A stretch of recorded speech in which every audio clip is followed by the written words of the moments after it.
Орой минь төргөө үзэгчтэй мэдээ эхлэж байна. Мэдээ бол баримт. Бид баримтыг баталгаажуулна.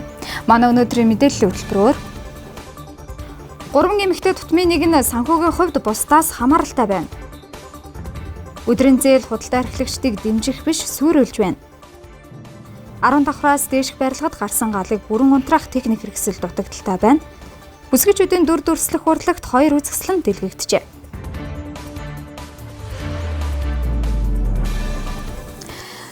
Судалгаагаар эрүүл мэндийн урьдчилан сэргийлэх үзлэгт 10 эмэгтэй тутмын 2 нь огт хамрагддаггүй гэсэн бол нийт эмэгтэйчүүдийн дөнгөж 6.2% нь ямар нэг байдлаар ур чадвараа сайжруулах шаардлагагүй гэж хариулжээ.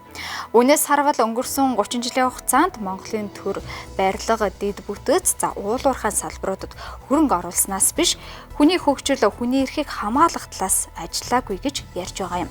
За тиймээс өнөөдөр социал-демократ үзэл баримтлал бүхий Монгол Ардын намын дэрэгдэх нийгмийн ардчлал Монголын эмэгтэйчүүдийн холбоо мөн Фредрих Эвертийн самтай хамтарч нийгмийн тэгш бус байдлыг арилгах эмэгтэйчүүдийн амьдралын чанарыг сайжруулах талаарх судалгааг танилцуулсан байна.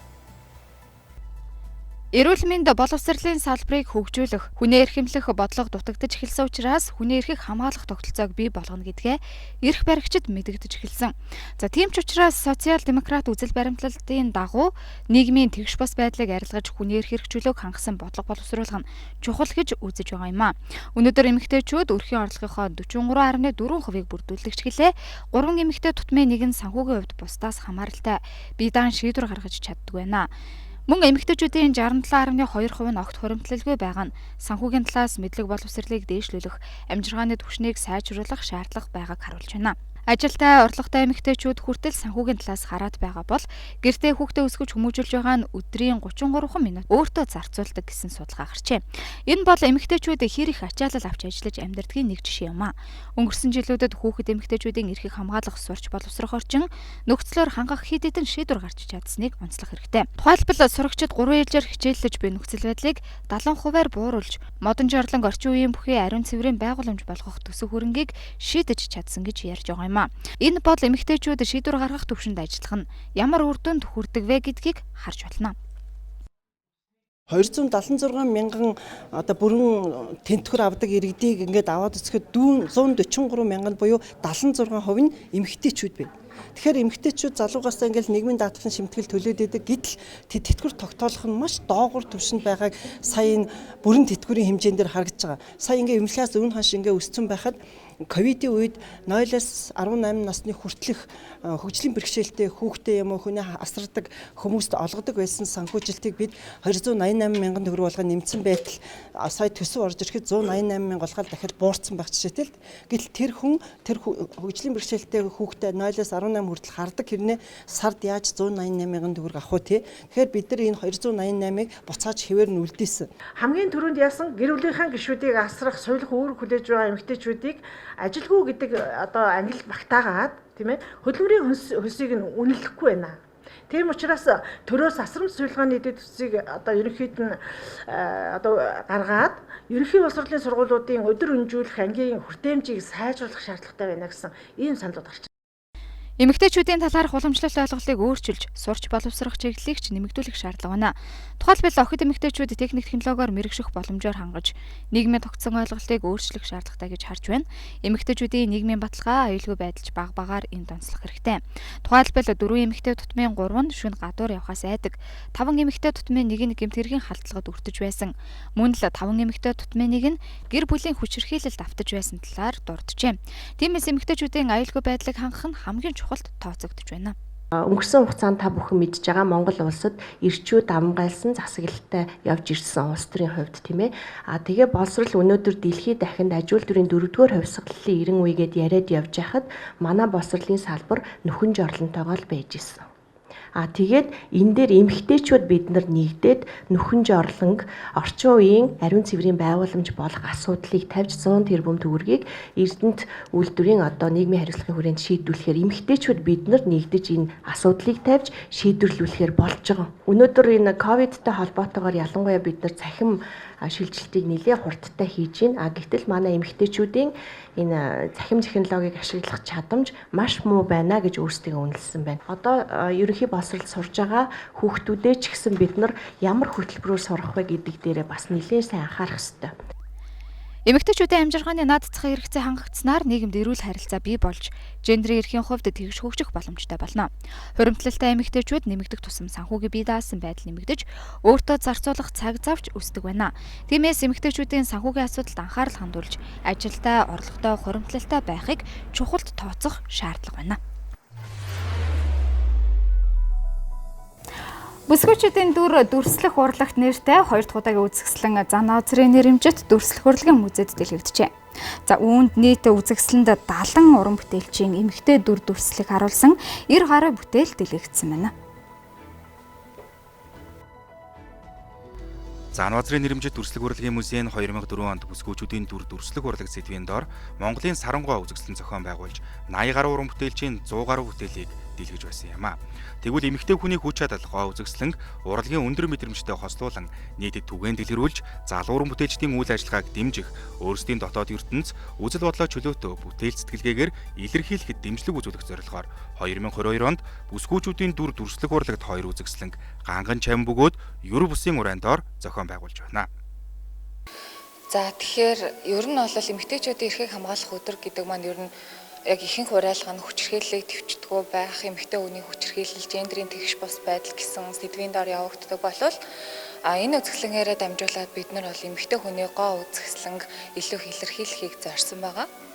За тийм учраас одоо уран бүтээлчдийн дунд зарлаад түүнийхээ өрөөнд 70 гаруй уран бүтээлчд 90 гаруй бүтээлийг энэ зааланд дэглэж тавьсан байна. Тийм. Ер нь одоо бол манай энэ үзэсгэлэнгийн уран Ганган чамын бөгөөд Юр бусын гэдэг уран дор байгаа. Тийм учраас дандаа л нөгөө нийгэм гэдэг чинь өөрөө дандаа бүх юмны бараан талыг харуулдаг тий. За энэ төлөө тэмцгээ, ингэцгээ, хүчирхийллийг төвчгүй бай гэдгээсээ илүүгээр эмэгтэй хүн гэдэг чинь өөрөө байглаасаа заяасан эмэгтэй хүн байгаа нь л гоо үзэсгэлэн учраас тэрийг нь илүү хилдэхийг зорж энэ үзэсгэлэн гаргасан байгаа. Ганган чам бөгөөд Юр бусын урайтай бүсгүйчүүдийн дүр дүрслэх урлагт үзэсгэлэнд уран зураг, монгол зураг, зураасан зураг, уран баримл, арьсан урлал, керамик урлал, чимэглэг урлаг, мозаик, батик зэрэг төрлийн 70 уран бүтээлчдийн 90 гаруй уран бүтээлийг дэлгээд байгаа юм а.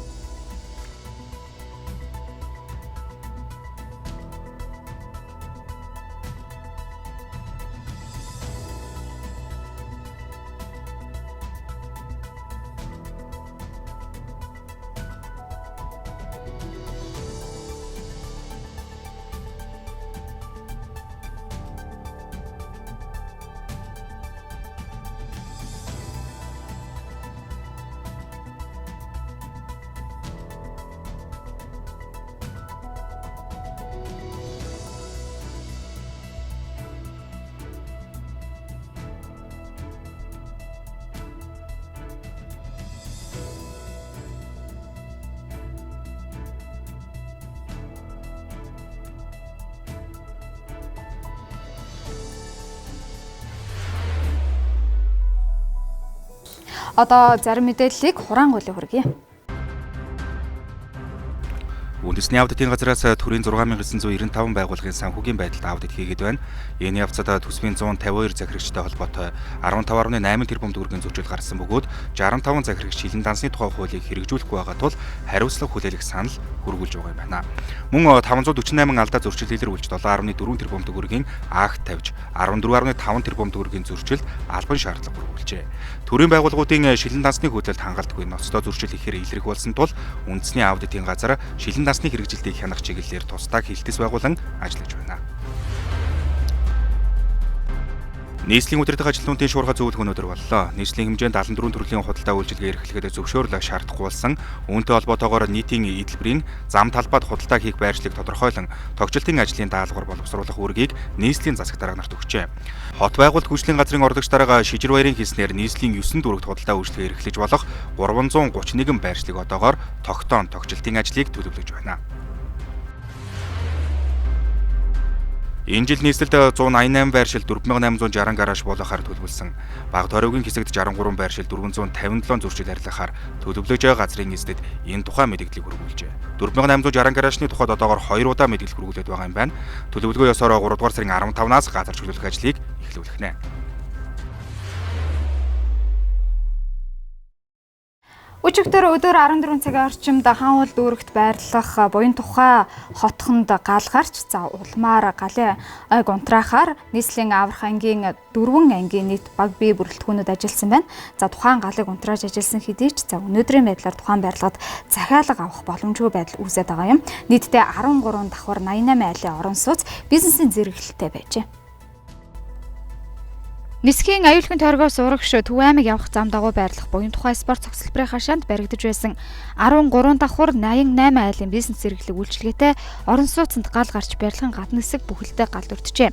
Нийслэлийн онцгой байдлын газарт өчигдөр өдрийн 14 цаг 5 минутын орчимд дуудлага мэдээлэл бүртгэснээ дагуу гал унтраах аврах 10, 14, 18, 30 дугаар ангийн 40 гаруй албагч 7 автомашинтай гал төмрийг унтраахаар ажиллаж 15 цаг 42 минутад галыг бүрэн унтрааж дотор нь ажиллаж байсан 12 хүнийг авран хамгаалжээ.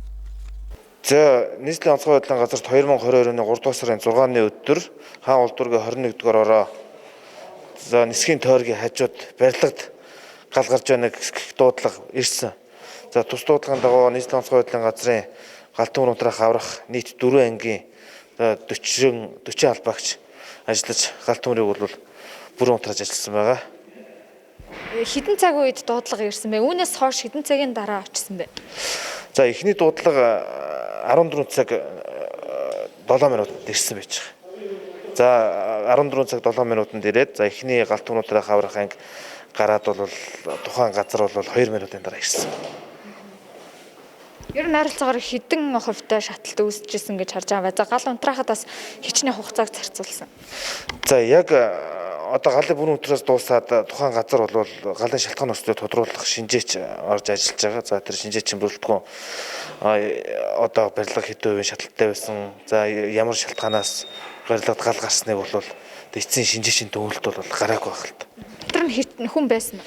За тухайн гал гарах үед барилгын ажилчид бол дотор байсан. Онцгой байдлын албаагчид барилга одоо утаажилтын бүсээс барилга дотроос 12 иргэнийг бол гаргасан байна. Иргэдийн хувьд угаартах ч гэдэг юм уу те? Ямар нэгэн байдлаар эрүүл мэндэд нь хохирол учирсан зүйл байгаа юм. За тухайн гал төмөрт ямарваа нэгэн хүний амнаас эрүүл мэндэд бол хохирол учирсан юм бол гараагүй. Барилгын нэг л давхар гэхэд 3.6 м өндөртэй баригдсан нь бусад орон сууцны өндөртэй харьцуулахад 13 давхар барилга нийт 17 давхар барилгатай дүйцхүүц хэмжээтэй байжээ. Мөн 2.2 м өндөртэй цэлгэр цонх хийгдгээр баригдаж, барилга энэ оны 1-р улиралд ашиглалтанд орохоор төлөвлөгдсөн байжээ. Борлуулалт маань одоо төсөл дээр өдөр болгон байрлаж байгаа. За тэгэхээр хэдүүлээ одоо ер нь бол төслийн үзэл сонирхож байгаа хүмүүс маань бол шууд борлуулалтын албан руугаа яриад борлуулалтын албан дээр ирээд үзэх боломжтой байгаа. Төлөө гадаа жоохон шуум сонсогдоод байгаа болохоор дотгошоо орж байгаа. Тийм. Мэдээлэл өргөе. За та бүхэн яг одоо харж байгаа манай төсөл хэдийгээр 13 давхар боловч дээшгээ маш өндөр ингээд сүмдэрлэн болсон байгааг харж байгаа. Яагаад тийм өндөр харагдаж байна гэхээр манай давхрын өндөр бол 3.6 м юм өндөр. Тийм учраас одоо энгийн бусад одоо орон сууцны бараг 17 давхартай дүүцгүүц хэмжээний өндөр одоо юм гоё хавар болон сүмдэрлэж байгаамаа. Онцгой байдлын газраас өгч байгаа мэдээлэлээр тус барилгын зөвхөн гадна талын хэсэг бүхэлдээ гал өртсөн бол дотор заслын ажлууд хийгдэж байсан байна. Улмаар галын дүгнэлт 14 хоногийн дараа гарах юм. Өндөр барилгад гал гарсан тохиолдолд галыг саадгүй унтраах техник хэрэгсэл онцгой байдлын албанд дутагдaltaй байдаг байна. Тодорхойлж хэлбэл 10 давхар барилгаас дээш автомеханик шат хүрдэггүй гэсэн тайлбарыг хийж байна. За хамгийн сүүлд Франц улсаас нийлүүлэгдсэн гал унтраах үндсэн болон туслах тусгай зориултын автомашинууд одоо хамгийн сүүлд нийлүүлэгдсэн байгаа. За ер нь бол Польш, Беларусь, Япон, Франц гэх улсуудаас бол одоо хамгийн сүүлийн үед ашиглагдж байгаа гал унтраах үндсэн туслах тусгай зориултын автомашинуудыг одоо ашиглаж байна. За өндөр барилгад гарсан гал төмрийг унтраах зориулт бүхий автомеханик шат гэдэг одоо гал төмөр унтраах ангиудад байгаа. За тус автомеханик шат маань бол хамгийн дээдлэлтэй 9-өөс 10 давхар хүртэл 9 давхар хүртэл гарч ажиллах боломжтой байгаа. Тэгэхээр бол 13 давхар барилга шатлаа шүү дээ тийм ээ. За 9-өөс дээшээ давхруудад ер нь гал унтраахын тулд ямар арга хэмжээ авсан?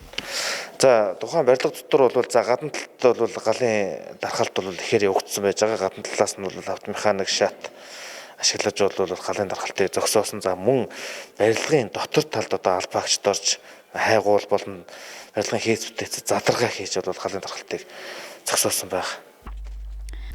Онгорсноос хойш объектын 200 гаруй удаагийн дуудлага нийслэлийн онцгой байдлын газарт бүртгэгджээ.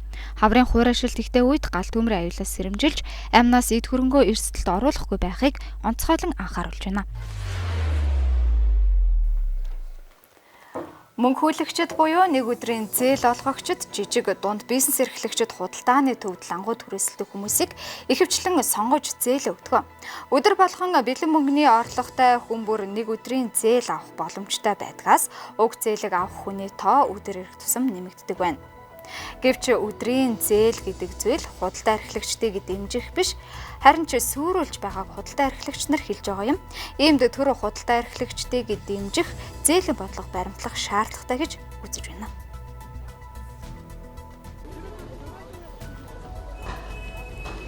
$2000 оноос эхлэн Монгол улсад өдрийн зээлийн үйлчилгээ бий болсон гэж үздэг байна. Уг зээл нь сарын 10-аас 30% хүүтэй байдаг бөгөөд банкнаас зээл авах шаардлага хангадаггүй. Хуваарай лангууд, түүц, павильон түрээсэж ажилтдаг иргэдэд өндөр хүүтэй мөнгө зээлж өдөр тутмын орлогоос нэргэн төлөлтөд харах байдлаар үйлчилгээ явуулдаг. Тэгэхээр 70 орчим хувь нь өдрийн зээлтэй гих тоо байна. Зээл альва бизнесийг урагшлахад дэм хөшүүрэг болох учиртай. Гэвч мөнгө хүлэгчдийн өндөр хүүтэй зээл жижиг худалдаа эрхлэгчдийг өсч өндийлөхөөс илүүтэйгээр өрийн дарамтанд оруулсаар байна. Тэгээ манайх ингээд судалгаа гаргасан л та 300 мянган гаруй худалдаачдынхаа 1,000 гаруй хүмүүсийн онлайнаар судалгаа аваад за хэдэн төгрөгийн зээлтэй вэ гэхэд саяас 10 сая төгрөг. Дээд нь 10 сая төгрөгийн л хувь хүнээс зээл авдаг. Өөр зээл авах боломжгүй. Нөгөө нэг 70-аас 80% нь манай худалдаа үйлчилгээний салбарынхны дунд өдрийн зээл нь яг ингээд тархацсан яваад байгаа. Нийгэмд хэрэгцээ байгаа учраас өдрийн зээл цэцгэлээд байгаа. Энэ бол Солонгост бол хуучин бүр мап болж хөгжсөн гэж ярьдیں۔ Тэгээ төрийн оролцоотойгоор энэ дасан зогсоосон байдیں۔ Монгол улсад худалдаачтай дэмжсэн төрийн зохицуулалт ерөөсөө байхгүй сүүлийн 30 жилд. Бид нартай ерөөсөө банк болон харьцдаг. Тэгэл заавал өндөр хүүтэй зээл авдаг. Тэгээ хүмүүсийн 10% зээлийг авдаг. Байшаа юу идэх одоо тэр бүгдийгээ тавьсан хүмүүс бол өшөө ахаад боломжгүй нөхцөлд болоо. Хувь хүнээс л зээл авахаас өөр аргагүй байдал өдрийн зээл. Ер нь л хоёр хүний харилцан бие биендээ итгэлцний үдсэн дээрс л зээл бие биендээ өгч авдаг. Тэгээ яг аргагүй ихэнд одоо нэг ер нь бол ихэнх нь төлдөг гэж бодож байгаа би. Тий. Төлөөд аваад өгөөд сурцсан гэж бодож байгаа. Тэр мөнгө эргэлдэж байгаа учраас тий өдрийнхөө орлогоор ингээд тий өдөртөө өгвөл тий хүүний хувьд л юу болохоос тэр хүн биднэрт мөнгөний итгээ зээлж байгаа юм чинь бид нар ч гэсэн хүний итгэлийг алдахгүй тул буцаагаад яг л хэлсэн хугацаанд авах мөнгө өгдөг. Хэрэгцээ байгаа учраас тэр хүнийг буруутгах арга байхгүй шүү дээ. Хийн буруутгах арга байхгүй. Яагаад гэвэл хэрэгцээ байгаа учраас тэр хүн авчихна. Гургад авчихна шүү дээ. Гэхдээ энэ дээр нэг өрөөсгөл юм гарч ирдээ. Одоо жишээлбэл өдрийн орлого муутай байж болно. Жишээл одоо яг одоохонд бол ковид үе байж болж байна. За барааны хомсдол үүсэж байна. Бүр адгийн наазах нэгэд одоо энэ Орос Украин дайн гарч байгаа гэхэд бидний эдийн засгт бас тодорхой хэмжээгээр баг мэдэгдэн шүү дээ энэ чинь. Тэгэхээр хүн чинь юу юуг хувцас авахаас илүү хоол хүнсээ авна тийм үү. Тэгэхээр миний авсан өдрийн зээл чинь төлөгдөхгүй болж эхлэнэ дээ. Тэгэхээр нэг өдрийн зээл гаргасан нөхөр чинь дарамт их үзүүлдэг байхгүй юу. Би бол энэ дарамтыг одоо нэг баг багаасаа гэж би хүсдэг хүн. Та мөнгө хүлэгчээс 30% хүүтэй 1 сая төгрөг зээлээ гэж бодъё. Тэгвэл та 1 сая 300 мянган төгрөгийг сарын 25 хоног тэнцүү хувааж төлөх нөхцөлтөөр авах юм байна. Өөрөөр хэлбэл өдрийн 52 мянган төгрөг төлөх ёстой болно. Үүнээс гадна мөнгө зээлсэн зээлдүүлэгч өдрийн 17 цагаас өмнө мөнгөө төлөхгүй бол цаг тутам 5-аас 7 мянган төгрөгийн алдар тооцно. Тухайн цаг тутмын алдангаа бүгдийг нь нэмж төлөхгүй бол зээлсэн мөнгө тохирсон хүн дээр өөр нэмэгдээд л явдаг юм байна. Мөн танаас авсан мөнгөө өөр нэгэнд зээлүүлэх байдлаар гинжи холбоо үүсгдэг бөгөөд зээлдүүлэгч 1 сая төгрөгийг энэ байдлаар сарын дотор 20-с 30 сая төгрөг болгодог байна. Өдрийн зээл гэдэг ямар механизмаар явдаг вэ гэвэл сая төгрөг өгөөд сая төгрөгөө сая 100 мянгад 24 хоногт хуваагаад авчих. Тэгэхээр 10% байгааз тэгэхээр жил 120% байхгүй юу? Гэтэл өсгөд бодоод өсөр наа чинь 120-с илүү 200% болчихдээ. Яагаад гэвэл өнөөдөр хөтлөгч танаас би сая төгрөг авлаа шүү дээ. Маргааш өглөө 50,000-аар төлөөд эхэлдэг байхгүй. Гэвтэл би 950,000-аас хүн бодогдох хэрэгтэй байсан нөгөөдрөөс яг банкны зарчимаар бол. Гэвтэл хувь хүний эн чинь болохоор зэрэг ерөөсөө сайн 100 болгож авах хэрэгтэй. Гэвтэл нэг өдөр 2 өдөр ингээд 50 төлөхөөр дараагийн хүн лөө чиний мөнгө ингээд өсөд яваад идэг. Зөвхөн нэг судалгаа хийсэн байсан нэг 1 сая төгрөг жилийн дотор 26 сая төгрөг болсон гэсэн судалгаа байдیں۔ 1 сая төгрөг. Өдрийн зээл гэдэг зүйлийг үгүй хийж худалдаа эрхлэгчдэд дэмжих цаг ирсэн гэдгийг худалдаачид сануулж байна. Ингийн тулд малчны зээл, оюутны зээл, жижиг дунд үйлдвэрлэлийг дэмжих зээл гээд хөнгөлөлтөө зээлүүд байдаг шиг түрүү худалдаачдыг дэмжих зээлийн бодлого гаргахыг тэд хүсэж байна. Одоо төр угаасаа бодлого гаргах хэрэгтэй байхгүй. 2019 онд оюун хоорол бэлэгт гишүүнээр ахлуулсан ажлын хэсэг нэг дэмжих сан, хуваарь бизнес эрхлэгчдийг дэмжих сан гэдэг нэг тийм хуулийн төсөл оруулж ирсэн. Тэр хуулийн төсөл нь улсын хурлд очиод дэмжигдэг, ууг нь улсын хурлын дарга дөрвөн бариад орсон гэсэн боловч нөгөөх маань улсын хурд дээр орчоод замхраад алга болцсон. Одоо бид нар бас тэр дэмжих санг дахин сэргээч, хуулийн шинжилж өгөөч тий. Худалдаачдад дэмжих сан бий болгож ингэж худалдаачдад дэмжижээ. Тэр нь уг нь бол 200-аас 300 тэрбум төгрөгийн санхүүжилттэй. Нэг худалдаач хуваарь бизнес эрхлэгчид 20 сая хүртэлх зээлийг олгохоор уг нь тэм зээлийн хуулийн санал багтдаг. Гар дээрээс худалдаа эрхлэгчдийн хувьд хөдөлмөр эрхлэгч биш, бизнес эрхлэгч биш, үйлдвэрлэгч бол бүрч биш. Ерөнхийдөө юунд мэдэгдэхгүй төрийн ямар нэгэн дэмжлэггүй бор зүрхээрээ өөдийг хүрсэн.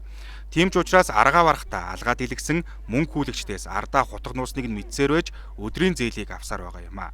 Нэг удаа өдрийн зээл авчихвал буцаж гарч чаддаггүй. Өнөөдөр нэгээс мөнгө зээлж аваад өмнө нь авснаа төлөх байдлаар явдгийг худалдаа эрхлэгчд өөрснөө хэлж байгаа юм. Мөнгө зээлсэн юм чинь төлөх ёстой. Гэхдээ өндөр хүүтэй өндөр алдаг тоосдог зээлийг тэд хүсэхгүй байна. Харин худалдаа эрхлэгчдэд дэмжсэн зээлийн зөөлөн бодлогыг төрөөс хэрэгжүүлэхийг хүсэж байна.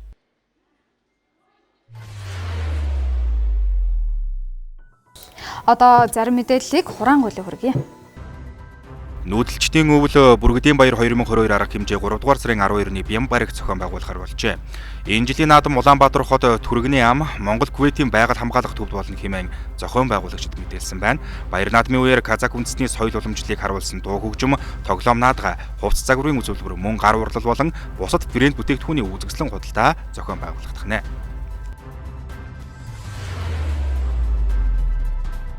Нийслэл цэцэрлэгийн эсэл бүртгэлийг 2 дугаар сарын 18-наас 24-ний өдрүүдэд боловсролын мэдээллийн технологийн төвтэй хамтран Parent Edu CGM системээр зохион байгуулсны дараа 8 дүүргийн 88 цэцэрлэгт нийт 3575 хүүхдийг илзүүлэх сул оронтой үлдсэн байна. Тиймээс эдгээр сул оронтоонд нэмэлт хүүхэд авахар төлөвлөж байна.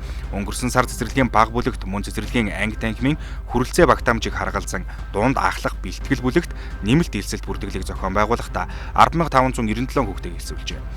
Үүнээс гадна төрийн өмчийн цэцэрлэгүүдийн онцлог ачаал зэргийг харгалзан тодорхой хаяг байршлын шалтгааны улмаас цахимаар бүртгэх боломжгүй болон зорилттой бүлгийн хүүхдүүдийн баримт бичгийн бүрдлийг үндэслэн 8112 хүүхдийг бүртгэж илсүүлсэн юм байна. Автомашинаараа хүүхэд мөрөгсөн гадаадын иргэнийг шалгаж эхэлсэн байна. Тодорхойлбол 2022 оны 3 дугаар сарын 4-ний өдрийн 13 цаг 30 минутын орчим Зайсангийн Тим паркийн урд гарцсан дээр хурд хэтрүүлж яваад 11 настай хүүхэд мөргөж гэмтэн хэргийн газраас зугдсан хятад жолоочийг хайж байгаа талаар мэдээлэл гарсан. Тээврийн цагдаа албанаас энэ талаар тодруулахад энэ сарын 4-ний өдөр хан үйлдвэрийн 15 дугаар хорооны хороол дундын замд Mercedes маркийн автомашины жолооч 11 настай ууг мөргөж гэмтэл учруулсан. Одоогийн байдлаар мөрдөн шалгаажлага явуулж байгаа. Дэлгэрэнгүй мэдээлэл өгөх боломжгүй гэжээ. Мөн жолооч гадаадын иргэн байсан үнэн бүргүүлсэн хүүхэд эмчилгээг хийлгэж байгаа. Шүүхийн мэдлэгийн тогтоол гарахаар шүүхийн мэдлэгийн тогтоол хараахан гараагүй байгаа гэх мэдээллийг өгсөн юм а. Мөн Тээврийн цагдаагийн албаны чөтгөрийн шуурхай удирдлагын төв өнгөрсөн 7 хоногт нийт 568 дуудлага мэдээлэл хүлээн авснаас зам тээврийн ослын шинжтэй 414 дуудлага мэдээллийг бүртгэжээ. Ослын улмаас 6 хүн гэмтэж 2 хүний амнаас харамсалтайгаар хохирсон байна.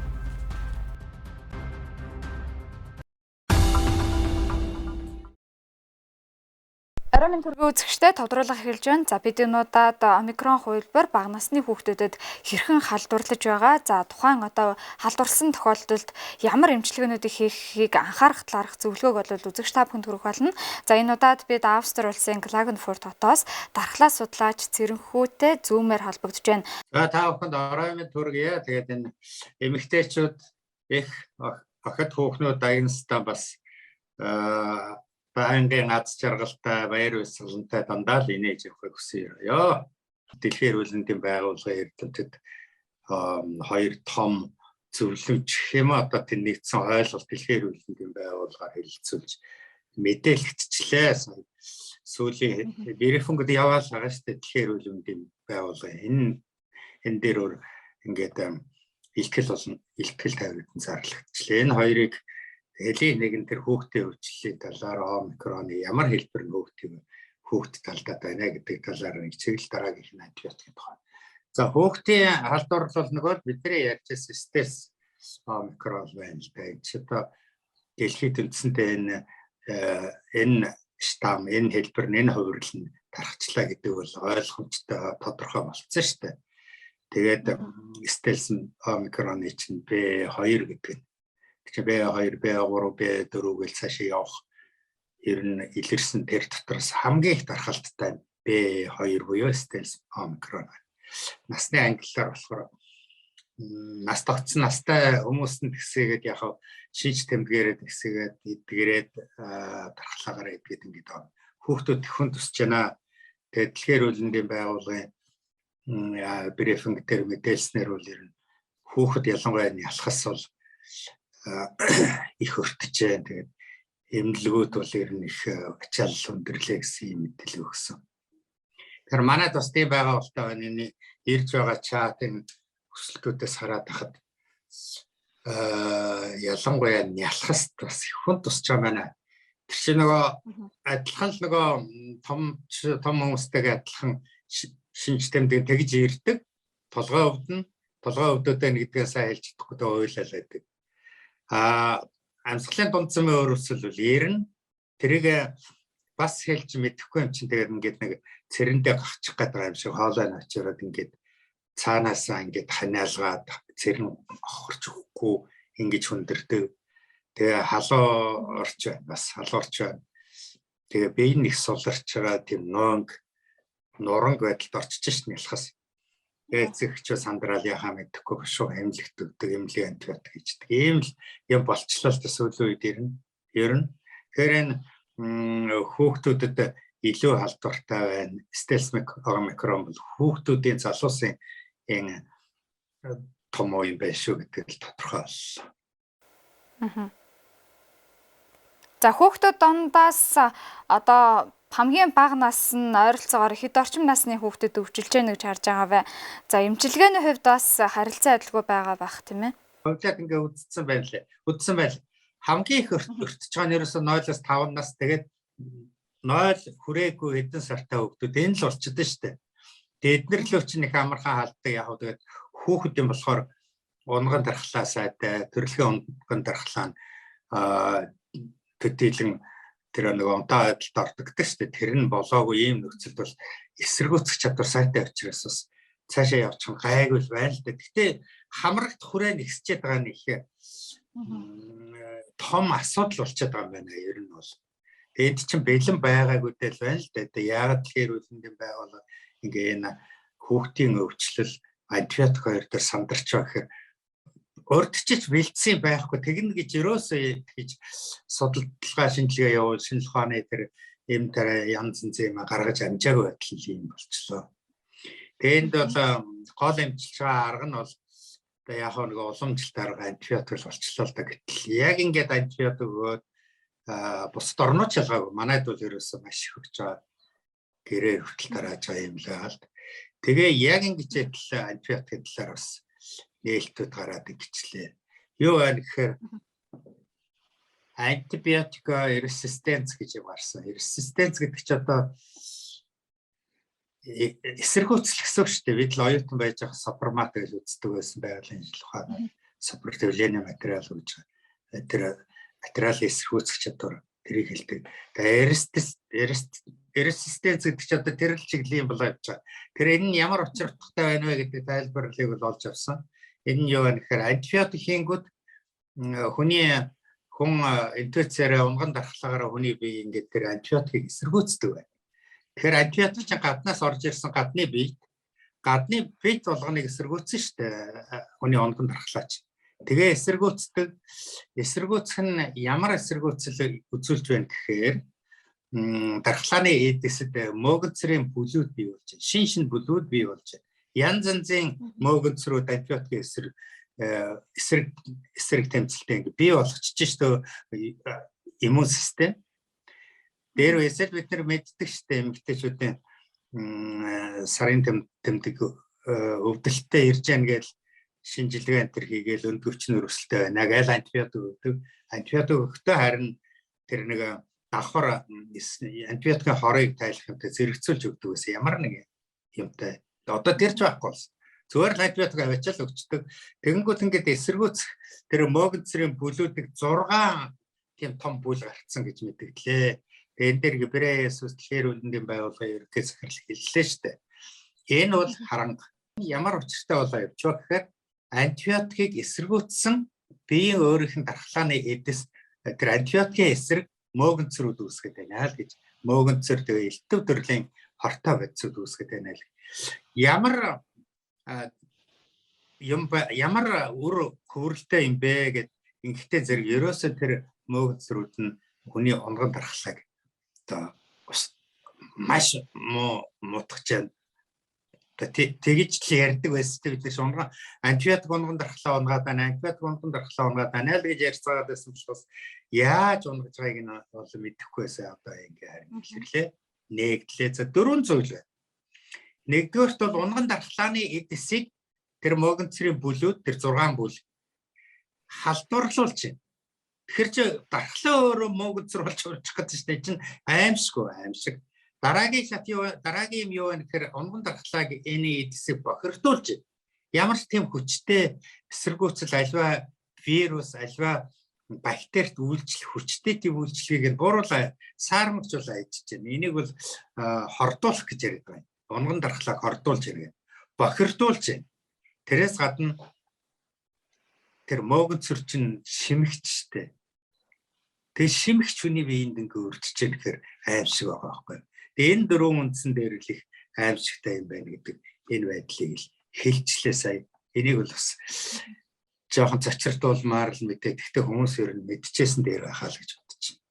За одоо эмнэлгээс эмчлүүлж гараад магадгүй дутуу эмчлэгдэж гэн яг архаг суур голомтыг нь бүрэн одоо эдгэж чадахгүй байна гэж үзэж штэ. За тэгвэл одоо яг тэр шинж тэмдэг нь байгаад байгаа, үргэлжлүүлж өвдөд байгаа, давтаж өвдөж байгаа хүмүүсийн хувьд ямар эмчилгээ зохимжтой гэж харж байна. Магадгүй одоо цаашаа Монгол эм танга хэрэглээд явах уу, гам барих ёстой юу? Ер нь ойролцоогоор хэд хоногийн дотор бие ажиглаж шинжилгээ өгөх ч гэдэг юм уу? Ямар эмчилгээ хэрэглэх шаардлагатай гэж харж байгаа юм байна.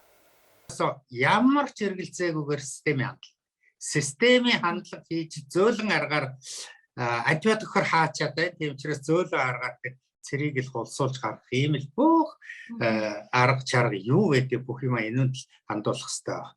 Энэ дээр бол ерөөсөө ямар ч хэрэгэлцээгүй, ямар ч эргэлцэх юм байхгүй Монгол эм тан энэ юмнууд бол системээр нь хандаад байгаа байхгүй. Тэр л бүр сав нээхаахын бүх юмар нэг зэрэг тэр уурчны тэл дагшилт хаана наалдаж хөцсөн цэрвэ гэдгээс шалтгааллахгүйгээр л ялгар хальс тэр юуны артерийн судасны дотор байгаа тэр ялгар булчин байгаа шүү. Судас чи ерөөсө булчин шүү дээ. Тэр ялгар булчин гэвэл ажиллагаа сайжруулах юм л асуудал болчихоо. Энэ дээр бол ерөөсө ястай сайхан энэ Монгол эм тангийн мэрэгчлэлтэнгүүд эрдэмт нэгж байгаа нэг сайхан жорнууд л гаргаад өчмөр л санагдаад байгаа байхгүй. Би бол одоо нэг хүүхдийн жор гэж гаргасан. Тэгэл бас нэг хэдэн жор өнөөдөр бас тэр нойргүй болчихж байгаа шүү дээ. Стелс омикрон дарж нойргүй болчиход байгаа байхгүй. Залуус. Тэгээ нойргүйдлийн жор гэж гаргалаа. Тэгээд энэ юмнууд ч тусаа өгөөд байна шүү дээ. Ач тусаа өгөөд байхад тэр Монгол МПП гэдэг энэ сэтгэлгээний оцрогдлоос л гарах хэрэгтэй шүү дээ. Бидэнд тэр Монгол юм муухай бабаа нь ямар тэр нь хэрэгтэй байна уу? Хүмүүс, хүүхдүүд, залуус бидний гэрэлт ирээдүй идэх нь хэрэгтэй байна. Энэ дээр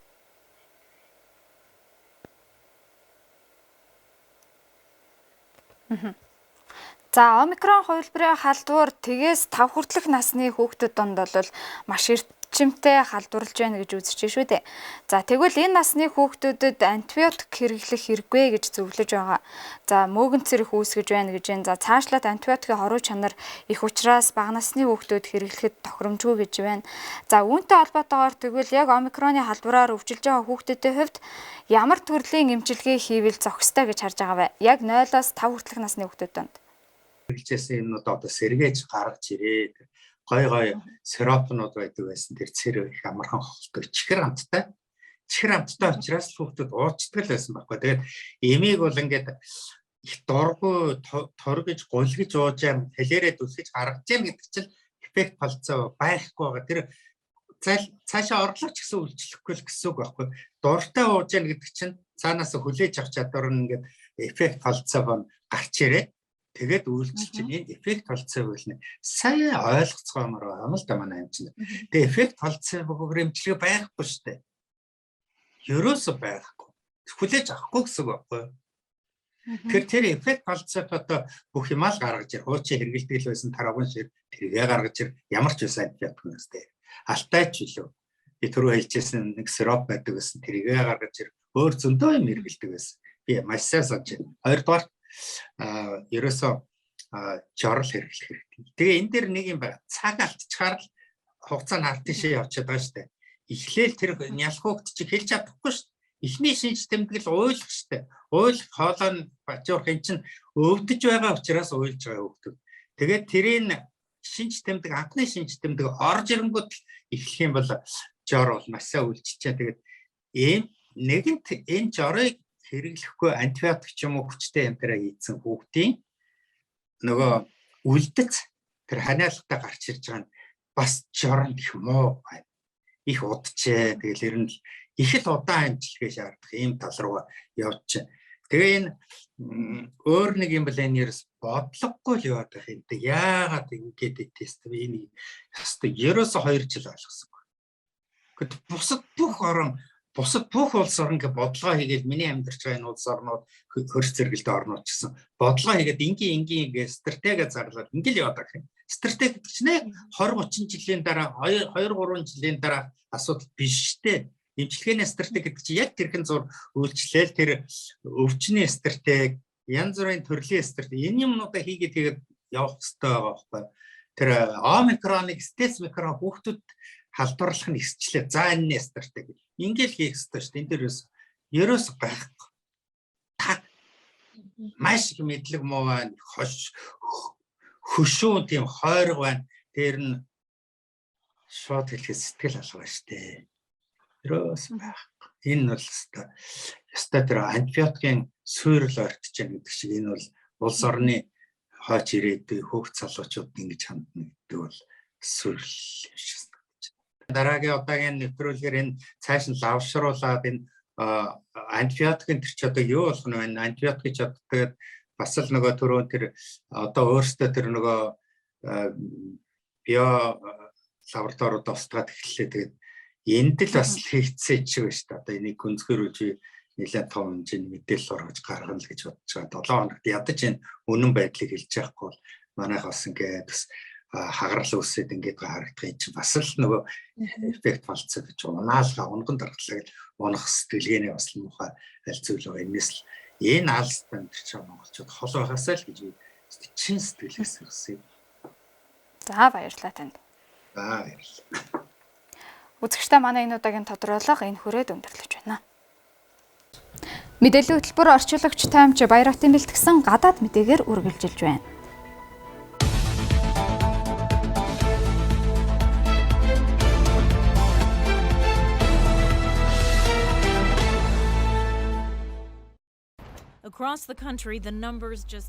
Өчигдөр Америкийн нэгдсэн улсын төрийн нарийн бичгийн дарга Энтони Блинкен Оросын түүхий газрын тосны нийлүүлэлтэд хориг тавихаар Байдны засаг захиргаа болон Америкийн холбоотнууд ярилцж байгаа гэдэг мэдгэл хийсний дараа дэлхийн зах зээл дээрх түүхий газрын тосны ханш 2008 оны 7 дугаар сараас хойш байгаагүй хамгийн өндөр ханшиндаа хүрээд байна.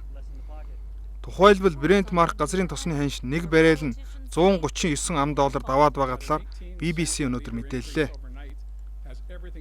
Оросын холбооны улс Украинд цэргийн үйл ажиллагаа явуулж ихснээр дэлхийн зах зээл дээрх түүхий газрын тосны хомсдол үүсэх аюултай гэсэн айдсаас болж Brent Mark газрын тосны ханш өнгөрөх 7 хоногттой харьцуулахад 20% өсөж байгаа билээ. Украиний нөхцөл байдлаас үүдэж эрчим хүчний түүхий эдийн үн сүүлийн өдрүүд өсөж байгаа нь дэлхийд дахинд шатхууны үнийн өсөлт болон айл өрхүүдийн цахилгаан дулааны зардлын үн нэмэгдэхээс эхлээд хэрэглэгчдэд багагүй дарамтуулж эхлэдэг байгаа билээ.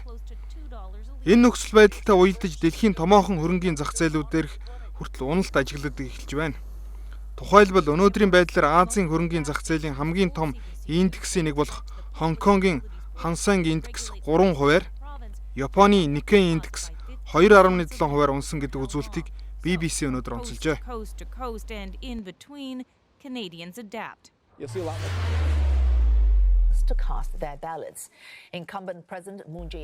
Бүгд найрамдах Солонгос улсын ерөнхийлөгчийн сонгуул энэ л хавг гарагт буюу 3 дугаар сарын 9-нд болох тул тус улсын цагдаагийн 68786 албан хаагчид нийт 14464 сонгуулийн санал хураах байруудад хяналт тавьж ажиллахаар болж байгаа талаар өнөөдөр Yonhap агентлаг мэдээлжээ. Өмнөд Солонгосын эрх бүхий байгууллагын мэдгдснээр энэ удаагийн сонгуульд тус улсын 44 сая гаруй иргэд сонгуульд санал өгөх сонгогчдын нэрсийн жагсаалтанд бүртгэгдсэн гэдгийг мэдээлсэн байна.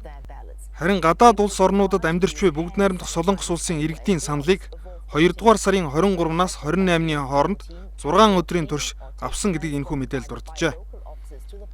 Энэ удаагийн сонгуульд өмнөд Солонгосын эрх баригч ардчсан намаас нэр дэвшигч Гёнжомижийн захирагч асан Ли Жаммин болон ард түмний хүч намаас нэр дэвшигч ерөнхий прокурор асан Ёнсук Ёл нарын хооронд гол өрсөлдөөн болно гэдгийг ажиглагч онцолж байна.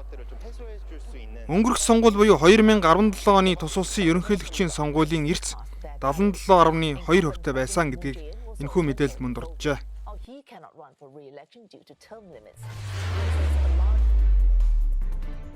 Орой мэдээлэл хөтөлбөрийн хүрээд өндөрлөж байна. Хамтаас үзэгчдэд баярлалаа.